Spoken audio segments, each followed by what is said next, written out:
everybody. This is Brian. Jason. And this is the Perfectly Screwed Podcast, episode 99. And we're continuing on Richard Ramirez. If you haven't heard part 1, please go back to episode 98 and listen to it.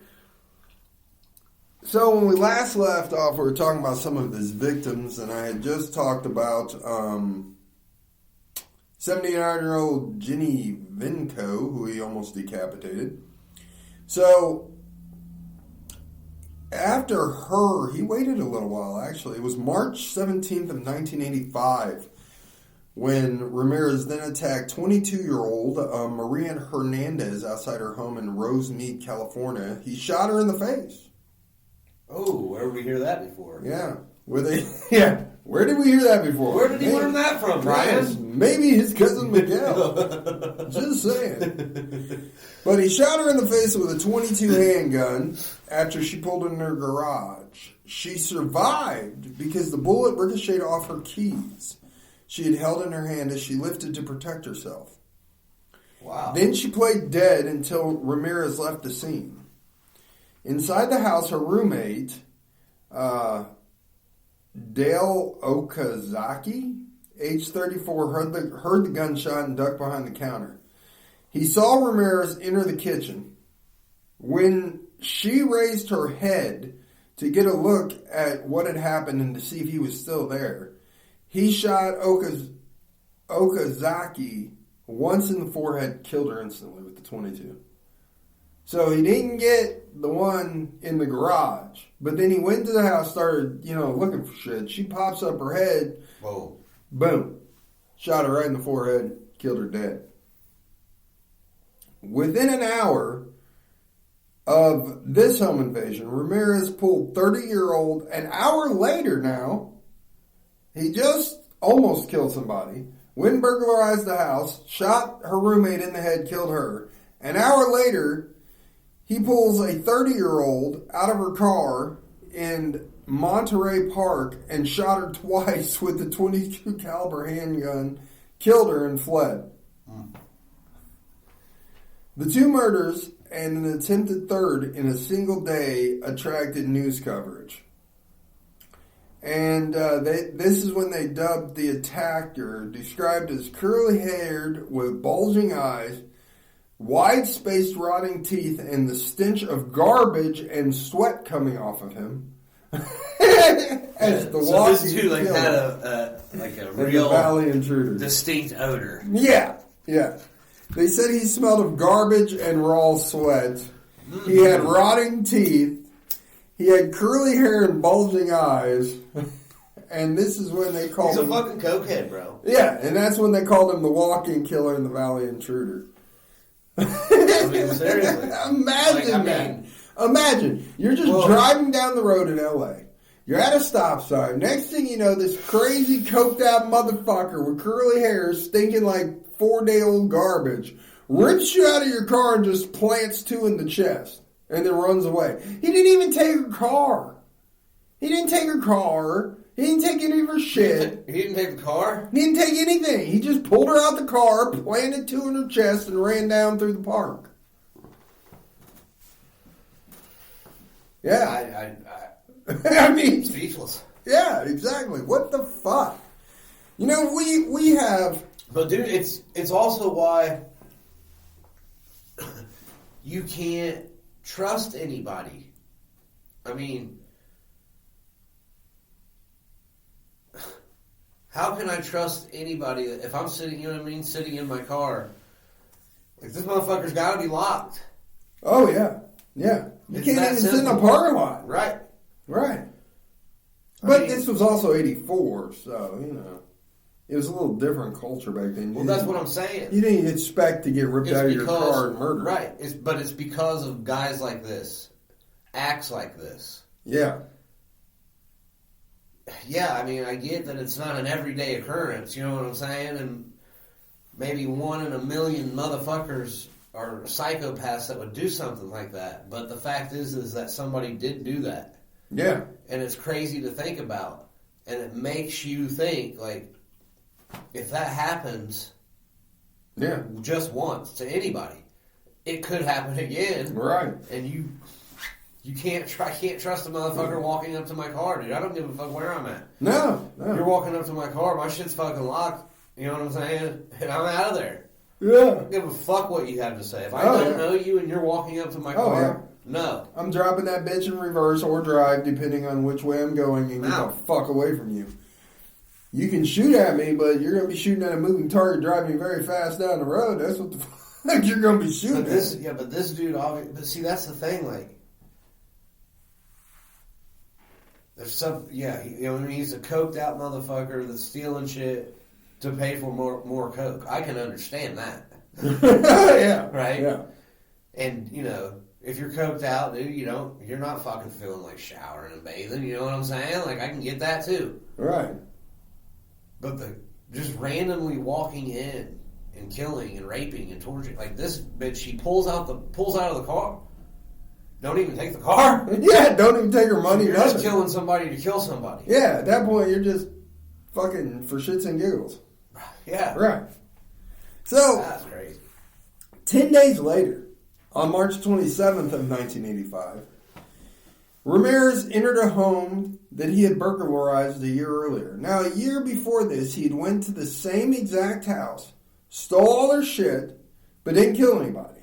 Just left. So a year later, he goes right back to the same house, and at approximately 2 a.m., and he kills the sleeping Vincent Charles Zarza, age 64. He shot him in his head with a .22 caliber. Wow. His wife, Maxine Zarza, at 44, was awakened by the gunshot. So Ramirez decided to beat her. He bound her hands. Then he demanded to know where the valuables were. He ransacked the room. You already stole them, motherfucker. Yeah. So, he didn't bind her good, though, because Maxine escaped her bonds. She ran down the hallway and grabbed the shotgun from under the bed. But she was unaware that shotgun was not loaded, unfortunately. Fuck. She pulled the trigger as Ramirez rounded the corner and saw her. This infuriated Ramirez. Well, yeah. Fuck you thinking, bitch. Yeah. So he shot her 3 times with the .22, killing her. Then he fetched a large carving knife from the table and began to then mutilate her body by cutting an upside-down cross into her chest. He then removed her eyes with the carving knife, placed them in her jewelry box. He then at least he kept them safe. He then attempted to have sex with her body. Her eye sockets. But he said he felt so repulsed by shooting her that he was unable to achieve his erection. Understandable. Yeah. So he took the jewelry box. I know it's hard for me to get hard. After I've carved someone up and shot them 3 times and cut their eyes out. Blood and eyeball guts just fucking oozing down there. Yeah, it's... I mean, I've done it. He gave it the old college try. I can get there. Yeah. You know. It just takes a little time. Yeah, you just got to think about certain things, Yeah. I'm telling you. He should have took a page out of Kemper's book. Kemper had no problem with getting there. He'd cut bitches' heads off and still face fuck. Oh, he needed it to get hard. Yeah, right. Yeah, so maybe Ramirez isn't as bad as guys we think. I mean, come on. He's got some remorse. Yeah. So, since he was unable to get hard and fuck her, he decided that he would take the jewelry box with her eyes in it instead. So he couldn't get hard and fuck her, but he asked for the valuables. He made sure to take her eyes and the jewelry box. Oh my God. When he left, he kept the jewelry box at his apartment as a souvenir all the way up until his arrest, like 6 months later. Dude. I bet you that my eyes were good by then. Another thing I can't get over though too is like he already came to this house and robbed it, and like to me, like if it seems like if somebody comes in and robs your house, and you survive it, or you know what I mean? Yeah. You've had this. You think you would? You've had this like traumatic. you've had this traumatic experience. Like, it's one of those things where you don't think it's going to happen to you, but then it happens to you. But you definitely don't think it's going to happen again. Well, you would and think... this dude comes back a year later and fucking kills these motherfuckers. Well, you would think at this point they would have some type of alarm system, a dog. Well, he might have, yeah. I mean, I don't think he walked into an unlocked door this time, but... No, but still. You still think you would take all the fucking... Yeah, necessary precautions. I mean, right. Jiminy Christmas. I mean, you got a guy who just broke into your house. What does rotted eyeballs look like, I wonder, after 6 months? You know, that's an interesting question. If Ramirez wasn't dead, you could probably ask him. Yeah. Okay, so at this crime scene, though, he left a footprint of his Avias sneakers, which the police then cast, and this at this point was their only evidence. But they knew, because of the bullets that they found at the scene, that they had a serial killer. They knew it was the same bullets, same gun, all of this. So after this, he waited till May. So March, April, May. So he waited, not quite 2 months, but about a month and a half. And he'd returned to Monterey Park, and at this point, he just entered the home of Bill Doyle. So he just entered. He didn't break in, he just somehow walked in the house. Bill was 66, and he had a disabled wife who was 56. She was in a wheelchair. He walks into the bedroom, and he shot Bill in the face with the .22 pistol as Doyle went for his own handgun. He then beat the man into unconsciousness. Then he entered his wife's bedroom, bound her with handcuffs, and then raped her repeatedly. He then ransacked the home for valuables and left. So he goes in this house, can't get hard after he slaughters a bitch, but a disabled 56-year-old woman in a wheelchair, that does it for him. Oh, fuck yeah. That does it for him. Absolutely. That gets him rocked. Rock hard. Yeah. Viagra, baby. Oh, fuck yeah. Nothing like a 56-year-old in a wheelchair to get your rocks Come off. get this fucking sewage dick. Just rips off the Depends and gets to town, boy. I don't even think there was Viagra in 84. No. He didn't need Viagra. All he needed was a 56-year-old in a wheelchair. Absolutely. Smelled those Depends and he was on and populating, boy. Well, compared to what he smells like, you know what I mean? It was refreshing. Mothballs and Depends, you fucking give me some of that. You know? So... She had her eyes. Yeah, she did. Yeah. So then... You like what you like. I guess. So then about a week later, Ramirez drove a stolen car that he had stole to Monrovia. He then stopped at the house of Maybelle Mall Bell, who was 83, and her disabled sister, who was also in a wheelchair, Nettie Lang, 81. He walked in again because these idiots don't ever lock their doors. He found a hammer in the kitchen. He beat Lang in her bedroom, then bound her. Then he beat Bell and bound her.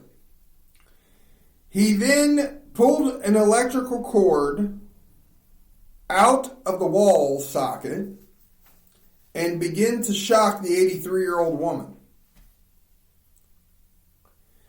He then raped the disabled sister, who was also in a wheelchair. I want to know where he learned the fucking cord out of the fucking wall fucking shocking motherfucker trick. I've never heard of this. Well, I mean, you could. I mean, absolutely you could, yeah, but right. Not just everybody does it. No, well, he does. Give him some credit. Pretty smart. So he's shocking the 83-year-old, but he doesn't rape her.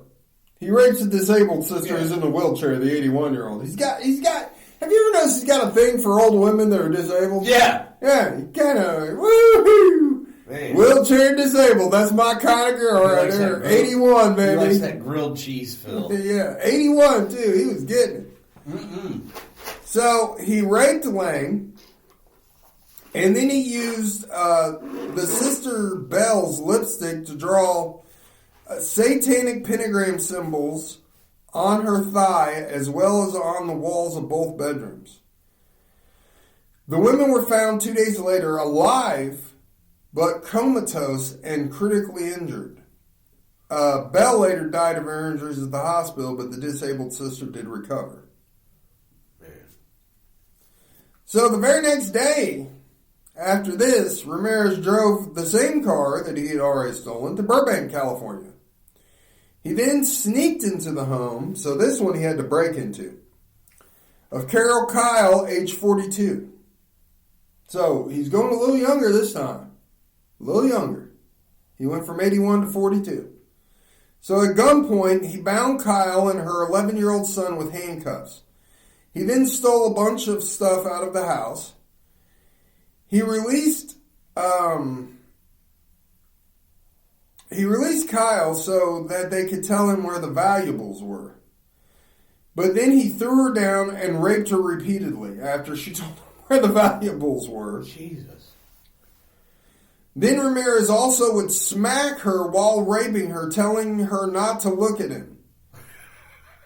Telling her at one point that if she looked at him one more time, he would cut her eyes out. And he will. After raping her, he fled the scene after he had retrieved the child from the closet and bound the two together again with handcuffs. So he didn't kill anybody. He just beat this bitch's ass and repeatedly raped her while telling her not to look at him. Wow. Don't look at me, little puppet. Don't look at me, little puppet. Take this cheesy dick. No, you stare at the wall. You stare at the wall. Stare at the wall, bitch. Oh my gosh, dude. This man is fucking psycho. Yeah. Now, during this time also, he was abducting young children from their homes, raping them, and then releasing them back onto the streets without ever hurting them. Telling them that he did not want to rape them, that he was not a child molester. He didn't like little kids. That's what he told all of them. But that his Lord Satan ordered him to do it. Yeah, that's... You got to please the Dark Lord. You got to please him. I mean, when Lord Satan commands the shit, I mean, what are you going to do? Say no? Satan. I mean... Yeah, I mean, it begs the question. I mean, it's very possible he did have voices in his head. Yeah, that's what I'm saying. But he clearly was insane. I mean, clearly. When I've been all tweaked out on coke, I've had voices in my head. Yeah. 100%. Yeah. And I mean, he's probably still sniffing the glue occasionally. I mean, you know, you combine glue and coke, you know, God only knows what you're hearing. So then, on the night of July 2nd, 1985, he drove a stolen car to Arcadia, California. He said he was randomly walking down the street when he just selected the house of Mary Louise Cannon, age 75, who happened to be a widowed grandmother. He quietly entered Cannon's home. He found her asleep in the bedroom. He then bludgeoned her into unconsciousness with her lamp beside the bed. He then stabbed her to death using a 10-inch butcher knife from her kitchen. He stabbed her repeatedly after she was dead, over 250 times. Then, without stealing anything, he left. Again, just walking down the street.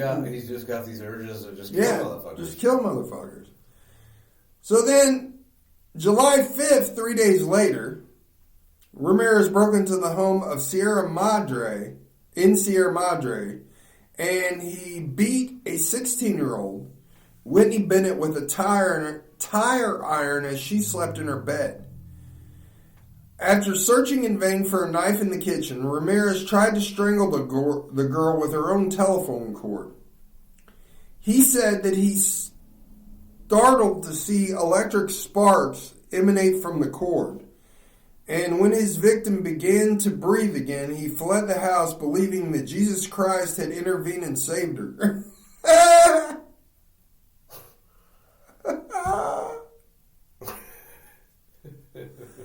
She survived the savage beating and attempted strangulation, but she had to have 478 stitches to close up the lacerations on her face. Damn.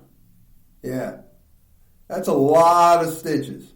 He beat her a lot of that time. Face. Yeah. Fuck. So this was on the 5th. 2 days later, on July 7th, he goes into the home of Joyce Lucille Nelson, age 60. Oh, she's 60. She ain't safe. Yeah, she ain't safe. You know he got a hard on for this one. Come here, Lucille. Yeah. Pound that fucking pussy, bitch. He found her asleep on the living room couch. He beat her to death by stomping her face repeatedly. Damn. With his boot. Or with his Avius sneakers. He stomped her so hard that they found a shoe print from the sneaker embedded in the woman's face. So then, he starts cruising other neighborhoods.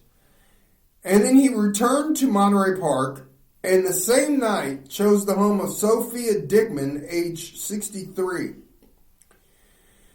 He then beat Dickman and handcuffed her at gunpoint. He attempted to rape her, but again could not get hard. He stole her jewelry, though, and when she swore to him that he had taken everything of value, he said, "Well, now you need to swear on Satan," which she did, and he left.